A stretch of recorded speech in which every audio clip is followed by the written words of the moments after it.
चलिए आज एंजॉय करते हैं, फन करते हैं। हमारी 9th क्लास से बहुत ही इंपॉर्टेंट पोएम है जो हमें हमारी लाइफ में बहुत कुछ सिखाती है, जिसके अंदर अपना एक डीप मीनिंग है, बहुत ही गहरा एक अर्थ है। जो हमारी पोएम है ऑन किलिंग ए ट्री, एक पेड़ के मारे जाने पर। ऑन किलिंग ए ट्री, एक पेड़ के काटे जाने पर, एक पेड़ के मारे जाने पर जीव पटेल ने ये पोएम लिखी है। Jeev Patel was an Indian poet, playwright, painter and at the same time he was a practicing physician. Jeev Patel ने ग्रीन मूवमेंट जो है, हरित क्रांति, उसको ज्वाइन किया था, इसलिए उनकी जो क्रिएशंस हैं और राइटिंग्स हैं उनमें काफ़ी बड़ा उनका योगदान है कि उन्होंने ग्रीन मूवमेंट, हरित क्रांति से संबंधित जो है लेख लिखे हैं।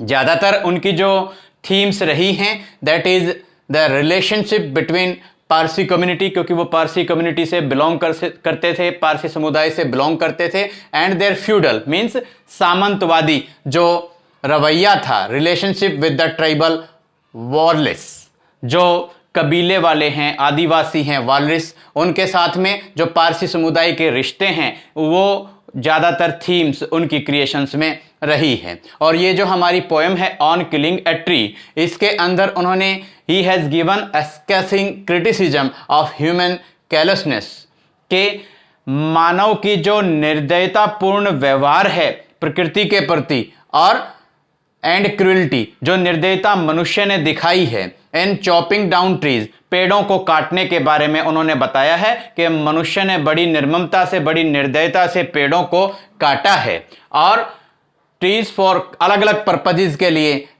ह्यूमन बींग्स ने पेड़ों को काटा है, for agriculture, for urbanisation and industrialisation, शहरीकरण के लिए और उद्योगों को लगाने के लिए अलग अलग पर्पज से जो ह्यूमन बींग्स ने पेड़ों को काटा है, उस बारे में इस पोएम में जीव पटेल ने बड़ा अच्छा लिखा है। जब हम इस पोएम को स्टडी करते हैं तो आप स्टार्टिंग में एक बात अपने माइंड में सेट कर लेंगे कि ये पोएम केवल ऑन किलिंग ए ट्री, एक पेड़ के काटे जाने या एक पेड़ के मारे जाने से संबंधित नहीं है। This poem has a very deep meaning, इस पोएम का एक बहुत ही गहरा अर्थ है। This poem is related to the deep rooted evils, जो बहुत ऐसी गहरी और बुरी बुराइयां हैं जो हमारे समाज में चलती हुई रही हैं, बढ़ती हुई, पनपती हुई रही हैं। उन बुराइयों को, उन बीमारियों को हम किस प्रकार से खत्म करें, उन बुराइयों का, उन इविल्स का खात्मा हम कैसे करें। तो पोएट ने कहा है on killing a tree, poet बार बार कहते हैं ऐसे भी एक पेड़ को नहीं मारा जा सकता, ऐसे भी हम एक ट्री को किल नहीं कर सकते, ऐसे भी हम एक ट्री को किल नहीं कर सकते। फ्रॉम बिगिनिंग टिल एंडिंग ऐसा ही चलता रहता है। जब भी कोई, हम आप लोग स्टूडेंट्स हैं, एक दिमाग में बात आती है कि पोएट ऐसा क्यों बोल रहे हैं, पेड़ ने पोएट का क्या बिगाड़ दिया है। जो ट्रीज हैं वो तो हमेशा हमें शेड्स देते हैं, छांव देते हैं, फ्रूट्स देते हैं, ऑक्सीजन देते हैं, हमारी हेल्थ के लिए अच्छा होता है, हमारे एटमॉस्फेयर को वो क्लीन करते हैं। हमें पेड़ों की काफ़ी ज़रूरत होती है, हर लिहाज से हमारे लिए वो बेनिफिशियल और प्रॉफिटेबल हैं। तो फिर बार बार जो पोएट हैं उनको मारने की, उनको काटने की बात क्यों कर रहे हैं। तो ये यहाँ पर आपको तब समझ में आएगा जब आप ये समझ लेंगे कि ये पोएम वास्तव में एक पेड़ के काटे जाने से संबंधित है ही नहीं। ये तो उन्होंने कुछ वर्ड्स और अपने लेखन कौशल से ये दर्शाया है, दिखाया है कि हम एक जो समाज में जो बुराई है उसको समाज से खत्म करना इतना आसान नहीं है। तो एक पेड़ के मारे जाने से, ऑन किलिंग ए ट्री, ये टॉपिक उन्होंने लेके हम समाज से एक बुराई को अगर खत्म करना चाहते हैं, एक इविल को अगर हम चेक करना चाहते हैं, समाज से, सोसाइटी से खत्म करना चाहते हैं, वो किस प्रकार हम करते हैं, उसको खत्म करना इतना आसान नहीं है। अपनी इस पोएम के थ्रू पोएट ने ये दिखलाया है। तो देखिए हम अब अपनी पोएम को स्टडी करते हैं, क्या लिखा है। फर्स्ट स्टेंजा हम देखते हैं। It takes much time to kill a tree, एक पेड़ को मारने में, एक पेड़ को काटने में, यानी कि बिल्कुल खत्म करने में बहुत समय लगता है। Not a simple jab of knife, jab means attack, knife एक चाकू का साधारण सा प्रहार यह काम नहीं कर सकता। Will do it, not a simple jab of knife will do it, चाकू के एक साधारण से प्रहार से हम एक ट्री को किल नहीं कर सकते। It has grown slowly and slowly, ये धीरे धीरे कर कर बड़ा हुआ है। कंज्यूमिंग, इसने प्रयोग किया है, खाया है। द अर्थ, धरती से बहुत सारी चीजों को इसने ग्रहण किया है। Rising out of it, feeding upon it's crust, धरती की जो क्रस्ट है, धरती की जो सतह है, उस पे ये रहा है। धरती को, मिट्टी को इसने कंज्यूम किया है और इसने धरती की सतह पर रहकर फीड किया है, खाया है, ग्रहण किया है। किस किस चीज को? अब्जॉर्बिंग ईयर्स ऑफ सनलाइट, और इसने फिर अब्जॉर्ब किया, सोखा है, ग्रहण किया है, अपने अंदर लिया है। क्या? ईयर्स ऑफ सनलाइट, कई सालों तक इसने सूर्य की रोशनी को, एयर और वाटर, पानी और हवा को इसने कई सालों तक ग्रहण किया है। धीरे धीरे करके ये बड़ा हुआ है। And out of its leprous hide, जैसे कुष्ठ रोग होता है ऐसे स्किन के ऊपर, हाइड मीन्स स्किन, तो ऐसी चकतेदार, धब्बेदार जो इसकी पेड़ की स्किन होती है, खाल होती है, छाल होती है, उसमें से स्प्राउटिंग लीव्स, धीरे धीरे कर कर अंकुरित होने वाले जो पत्ते हैं वो निकलते रहते हैं। तो एक साधारण सा, इस स्टेंजा में हम लर्न करेंगे कि पेड़ धीरे धीरे करके बड़ा हुआ है और एक साधारण से चाकू का साधारण सा प्रहार इस पेड़ को नहीं मार सकता। यानी कि हम किसी भी बुराई को इतनी आसानी से खत्म, किसी भी इविल को सोसाइटी से इतनी आसानी से हम उसको रिमूव नहीं कर सकते, हटा नहीं सकते, खत्म नहीं कर सकते। So hack and chop, hack means भारी चोट लगाकर काटना, भारी चोट लगाकर काटना, उससे, एंड चॉप मीन्स टुकड़े टुकड़े करना, काटना।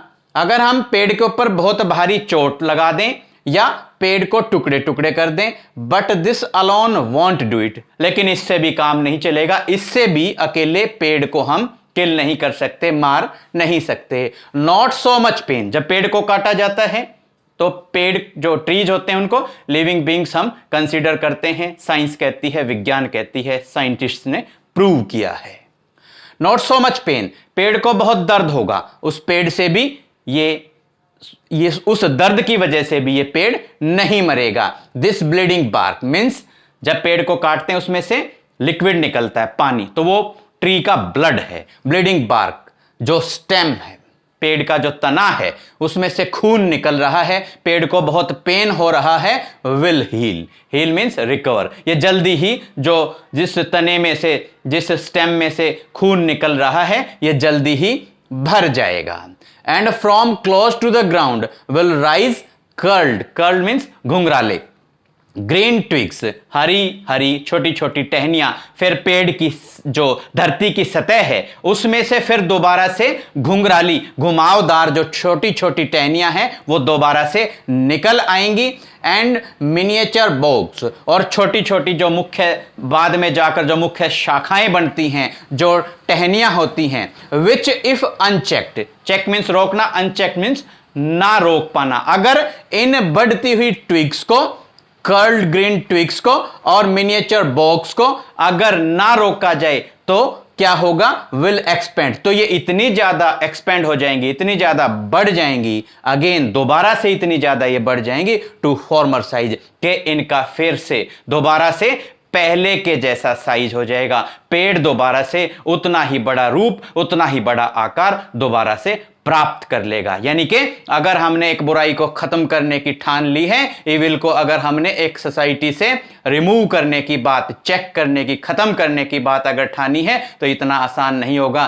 थोड़े समय तक उस इविल के ऊपर हम काबू पा सकते हैं, लेकिन अगर ध्यान ना दिया जाए तो फिर दोबारा से वो इविल, वो बुराई उतनी ही ज्यादा फिर से बढ़ सकती है।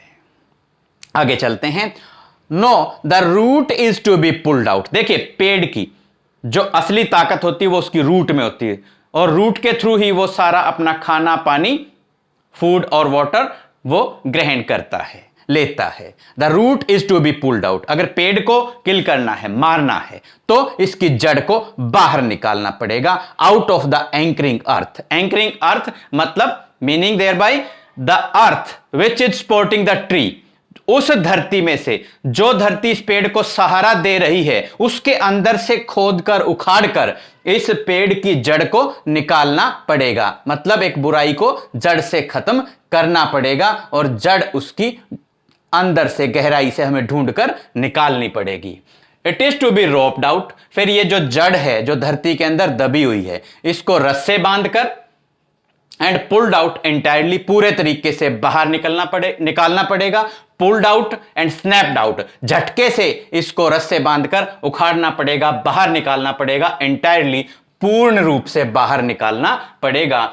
आउट फ्रॉम द अर्थ केव, धरती की जो गुफा जहां पर ये छुपी हुई थी, जहां पर ये दबी हुई थी, जो रूट है पेड़ की, जो ट्री की जो जड़ है जो दबी हुई थी उसको पूरे तरीके से बाहर निकालना पड़ेगा। And the strength of the tree exposed, फिर जो पेड़ की जो असली ताकत है, जो रूट है, जो जड़ है वो बाहर निकल आती है। इसका मतलब पेड़ की जो ताकत है वो हमें दिखाई दे जाती है। पेड़ की जो ताकत है उसकी रूट में छुपी होती है। उसी तरीके से अगर बीमारी है, कोई इविल है, बुराई है, उसको अगर हमने सही तरीके से उखाड़ना है तो हमें उसकी जड़ को पकड़ना पड़ेगा, उसकी गहराई को बाहर निकालना पड़ेगा। तो पेड़ की जो असली ताकत है उसकी पोल खुल जाती है। कब खुलती है? जब उसकी रूट को अर्थ केव में से, धरती की गुफा में से, धरती की गहराई में से बाहर निकाल दिया जाता है।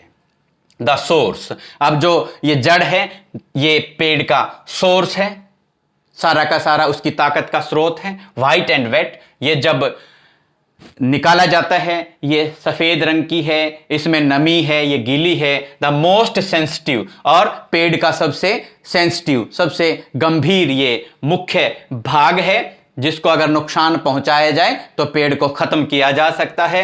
Hidden for years inside the earth, और पेड़ का ये भाग जो रूट है कई सालों तक धरती की गुफा के अंदर, धरती के अंदर दब के रही है। अब जो पेड़ की जो स्ट्रेंथ है, पेड़ की जो ताकत है, पेड़ की ट्री की जो रूट है उसको बाहर निकाल दिया गया है।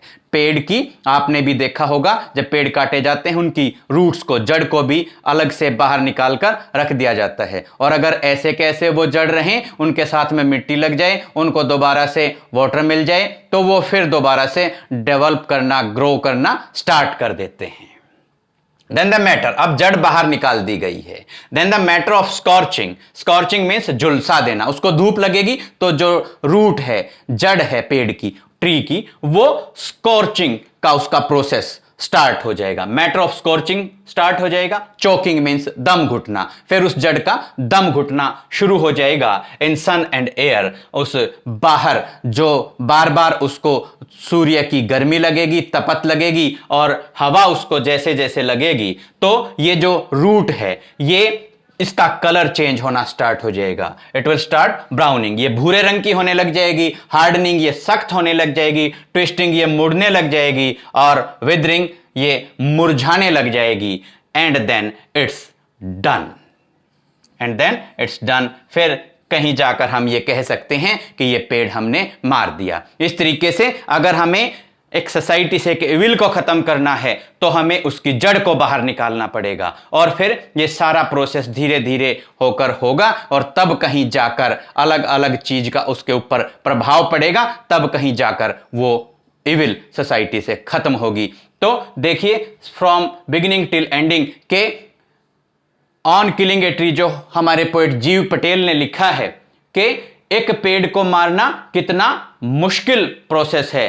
अगेन एंड अगेन आप कह सकते हैं कि जैसे ही मौका मिलता है इसकी जो मिनिएचर बॉग्स हैं और कर्ल्ड ग्रीन ट्विग्स हैं वो बाहर निकल आती हैं, स्प्राउटिंग लीव्स हैं वो बाहर निकल आते हैं और फिर दोबारा से जो पेड़ है वो अपने फॉर्मर साइज में आने की कोशिश करता रहता है। इसी प्रकार से जो इविल है, जो बुराई है, वो भी आप कह सकते हैं कि धीरे धीरे कर कर बढ़ती रहती है जब तक उसकी जड़ का पता ना लगाया जाए, जब तक उसकी जड़ को बाहर ना निकाला जाए और जब तक बुराई को, इविल को जड़ से खत्म ना किया जाए, तो उसकी रूट से खत्म ना किया जाए, तब तक वो बुराई सोसाइटी में प्रिवेल करती रहती है, पनपती रहती है। तो इस प्रकार से हमने देखा कि ये पोएम है, इसका कितना ज्यादा डीप मीनिंग है।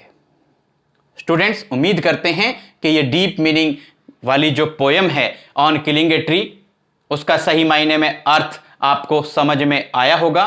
अगली वीडियो में अगली पोएम के साथ हम आपसे फिर करेंगे मुलाकात। Thank you.